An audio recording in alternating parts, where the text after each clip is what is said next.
ചെമ്മീൻ ചമ്മന്തി ഉണ്ടാക്കാൻ പോവാണ് കേട്ടോ. അപ്പം അതിനായിട്ട് നമ്മൾ നല്ലവണ്ണം കഴുകിയിട്ടുള്ള ചെമ്മീനും അതിൻ്റെ കൂടെ ഇഞ്ചി വേപ്പില ഇതൊക്കെ ഇട്ടിട്ട് വറുത്തെടുക്കണം കേട്ടോ.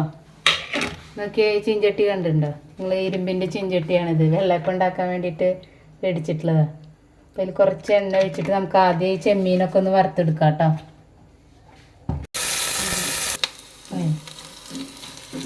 ചെമ്മീനൊക്കെ നന്നായി ആയിട്ടുണ്ട്. അതിലേക്ക് നമ്മൾ മുളക് ഇട്ട് കൊടുക്കുക കേട്ടോ.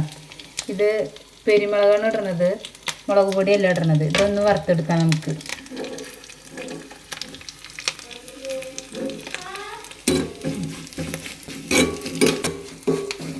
ഇതിൻ്റെ കൂടെ നമുക്ക് തേങ്ങ ഒന്ന് വറുത്തെടുക്കാം കേട്ടോ.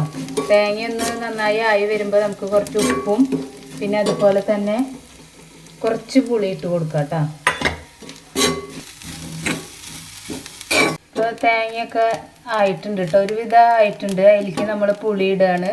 ഉപ്പ് പാകത്തിനിട്ടാൽ മതി, ചെമ്മീനിൽ ഉപ്പ് ഉണ്ടാവും. അപ്പോൾ കുറച്ച് ഉപ്പിട്ടിട്ട് വേണമെങ്കിൽ നോക്കിയിട്ട് ഇടാമല്ലോ. ഇനി ഇത് മിക്സിയിലൊന്ന് അടിച്ചെടുത്ത് നമ്മുടെ ചമ്മന്തി റെഡി ആയിട്ടോ.